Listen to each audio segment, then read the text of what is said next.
Hello everyone, welcome to CLAT prep. आज है 28 अगस्त 2025। जैसा कि आप सभी को पता है, हम डेली न्यूज एनालिसिस करते हैं, फैक्चुअल एनालिसिस करते हैं और उसके साथ साथ 20 क्वेश्चंस की प्रैक्टिस भी करते हैं। तो चलिए उसी सीक्वेंस को कंटिन्यू करते हैं। आज कौन सा दिन है? तो आज है 28 अगस्त। देखते हैं पहला क्वेश्चन। पीएम स्वनिधि योजना was launched by which ministry? किस मिनिस्ट्री ने पीएम स्वनिधि योजना लॉन्च की थी? तो याद रखना, मिनिस्ट्री ऑफ आपकी कौन सी है? Housing and urban affairs. ठीक है, इसमें क्या होता है, जो स्ट्रीट वेंडर्स होते हैं उनको क्या दिया जाता है? पैसा दिया जाता है, लोन दिया जाता है। और न्यूज ये थी कि इस स्कीम को एक्सटेंड कर दिया गया था। कितना? तो इसको 2030 तक एक्सटेंड कर दिया गया। तो ऐसी हमने न्यूज भी पढ़ी थी, एडिटोरियल में डिस्कस भी किया था। चलते next. Which of the following legislation is the primary central law regulating gambling in India? तो याद रखना 1867 में आया था, है ना, प्री कॉन्स्टिट्यूशन है, याद रखना। और इसका नाम था पब्लिक गैम्बलिंग एक्ट 1867। ठीक है, जो ये इनेबल करता है गवर्नमेंट को कि भाई जो रेगुलेट किया जाए किसको? गैम्बलिंग को इंडिया में। ठीक है, जो सट्टेबाजी है उसको। Under the restructured PM Svanidhi scheme in 2025, what is the revised loan amount for the first tranche? तो देखो हमने पढ़ा था कि ये स्कीम 2020 में आई थी, 2014 के एक्ट से आई थी। और इसमें प्रोविजन ये था कि फर्स्ट ट्रांचे में पहले 10,000 मिलते थे, उससे बढ़ाकर 15 कर दिया। सेकंड में 20,000 मिलते थे, उससे 25,000 कर दिया। थर्ड ट्रांचे में इसमें मिलता था कितना?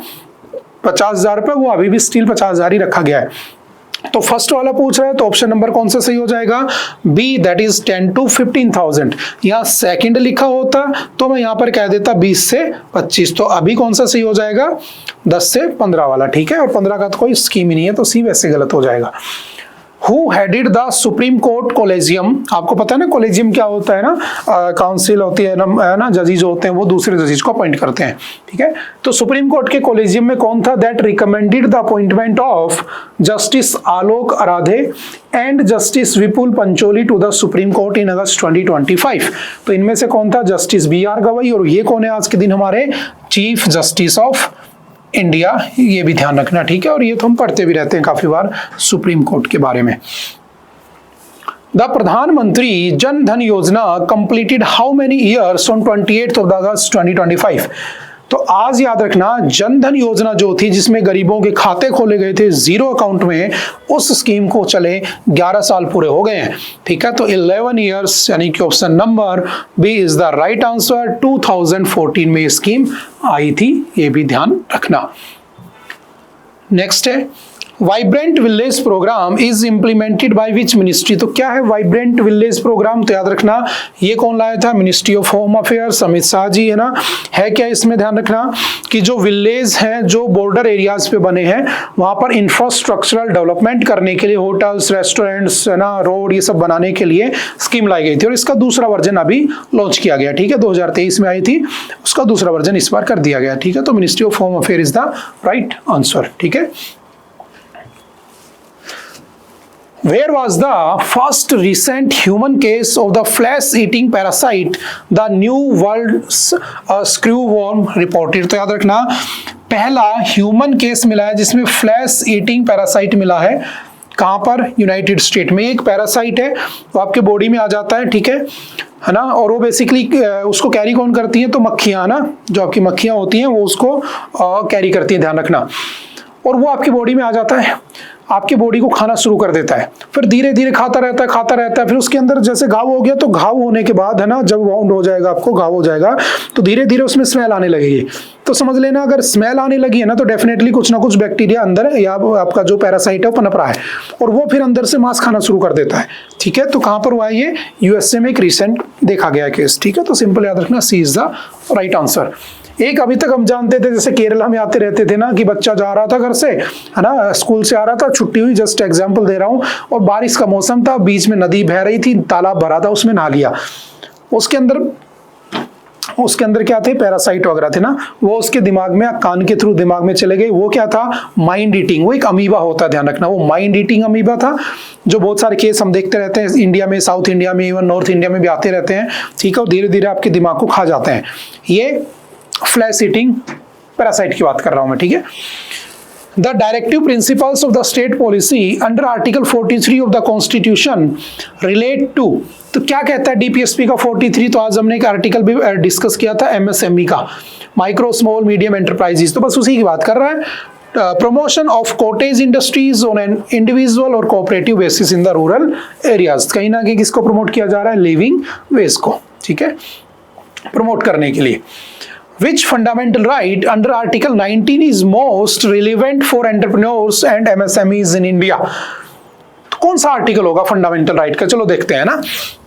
इक्वलिटी बिफोर लॉ गलत हो जाएगा, एजुकेशन गलत हो जाएगा, 21st के में लिखी है एजुकेशन, हम जानते हैं, ठीक है। कॉन्स्टिट्यूशनल रेमेडीज, इसमें रिट्स होती हैं, आर्टिकल 32 ये भी गलत हो जाएगा, ठीक है, 32 में है, तो ये सही है। कौन सा? Freedom of trade and occupation, आपने पढ़ा होगा आर्टिकल 19 के फर्स्ट का जी क्या कहता है लास्ट, कि हर इंसान को फ्रीडम है कि वो क्या करे, कोई भी प्रैक्टिस, कोई भी प्रोफेशन को प्रैक्टिस करे या कोई भी बिजनेस कर सकता है, ठीक है। तो option number B is the right answer. चलते next. Mata Vaishno Devi temple is located in which mountain range, तो हमने पढ़ा था आज भी, है ना, कि वहां पर जो वैष्णो देवी माता के मंदिर में, है ना, बारिश ज्यादा होने से बहुत से लोगों की डेथ हो गई, तो कहाँ पर है वो? हिमालय में त्रिकूट हिल्स का ऊपर बना हुआ है, ठीक है, त्रिकूट पहाड़ियां, ये भी ध्यान रखना। How many communities are recognised as PVTG in India, तो कितनी है पीवीटीजी? ये भी हमने डिस्कस किया था 75, और इसमें डिस्कस में ये किया था कि लॉ मिनिस्टर जो मिनिस्ट्री ऑफ ट्राइबल अफेयर्स वो कह रही है भाई कि जब इस बार जनगणना करो, काउंटिंग करो, तो प्लीज पीवीटीजी को ढंग से गिनना, ऐसा हमने न्यूज में पढ़ा भी था, अगर आपने न्यूज एनालिसिस देखा होगा, ठीक है। तो मैक्सिमम पीवीटीजी कौन से स्टेट में है? तो आपको पता होना चाहिए 13 कहां पर? उड़ीसा में मैक्सिमम है, ये भी ध्यान रखना, ठीक है। Under which constitutional article are scheduled tribes notified by the President of India? किस आर्टिकल में शेड्यूल्ड ट्राइब्स का जिक्र? तो याद रखना आर्टिकल 342, है ना, 342, 342, 341 में एससी हैं शेड्यूल्ड कास्ट, 340 में ओबीसी हैं अदर बैकवर्ड क्लास, 342 में एसटी हैं शेड्यूल्ड ट्राइब्स, और इनको प्रेसिडेंट ही करता है announce.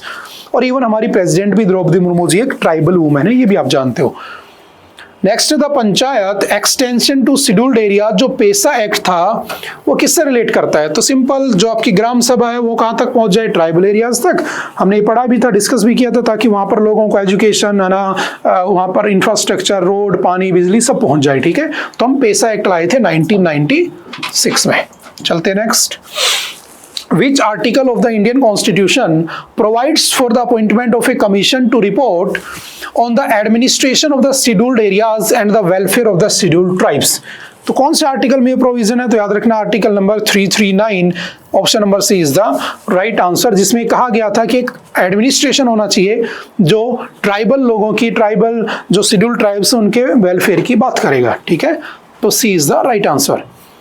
Under the Indian Constitution, the power to legislate on gambling and the betting lies with, ये भी हमने पढ़ा था कि जो गैम्बलिंग होती है, जो बैटिंग होती है, वो किसका पार्ट है? तो याद रखना ये आपका पार्ट है स्टेट लिस्ट का, ठीक है। जो आपका शेड्यूल नंबर 7 होता है उसके अंदर 3 लिस्ट है ना, यूनियन, स्टेट, कॉन्करेंट, तो ये स्टेट लिस्ट का पार्ट है, बट उस पर टैक्स इकट्ठा करना वो सब यूनियन का पार्ट है, ठीक है, ये भी पता होना चाहिए आपको।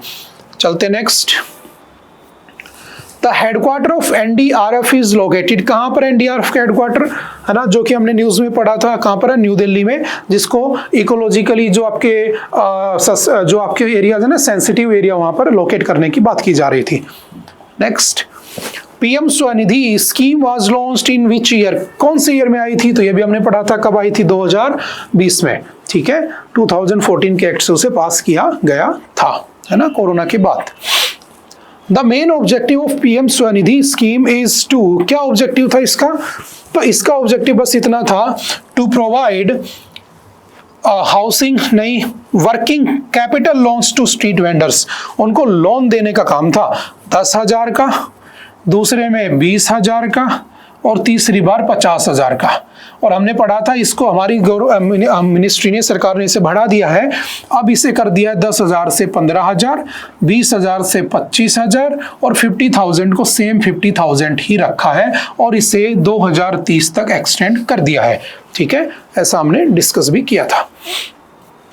Which of the following feature is correct about the PM Svanidhi scheme? क्या सही है? क्या डिजिटल ट्रांजैक्शंस के ऊपर कैशबैक मिलता है? बिल्कुल मिलता है। पहले 1200 तक था, अब उससे बढ़ाकर अप टू 1600 कर दिया ताकि यूपीआई और डिजिटल ट्रांजैक्शन को प्रमोट किया जा सके। नो कोलैटरल सिक्योरिटी, कोई सिक्योरिटी जरूरत नहीं है। इंटरेस्ट सब्सिडी 7% है उसमें, ठीक है। Option number D is the right answer. All of the above is the right answer. The national disaster response force जो एनडीआरएफ है was constituted under which act? किस एक्ट से बनी थी? तो ये भी हमने डिस्कस किया था जब इंडोनेशिया में सुमात्रा आइलैंड पे जब वो आया था सुनामी, उसके बाद 2004 में आई थी। और 2005 में एक भी एक्ट आया था, डिजास्टर मैनेजमेंट एक्ट, और उस डिजास्टर मैनेजमेंट एक्ट 2005 से एनडीआरएफ को बनाया गया था। ठीक है, कौन होता है इसका चेयरमैन? सीधा तो प्राइम मिनिस्टर, यानी कि जो भी प्राइम मिनिस्टर होता है उसे चेयर करता है। ठीक है, चलते नेक्स्ट। ओके, आई थिंक आज के लिए इतना ही था। आई होप कि आपको बातें समझ में आई होंगी। फिर भी अगर किसी तरह का कोई डाउट रहता है, कोई भी कंफ्यूजन होता है, तो आप एनी टाइम आकर मिल सकते हो, पूछ सकते हो। ओके, बाय बाय, मिलते हैं किसी नेक्स्ट लेक्चर में। Okay, thank you, have a nice day.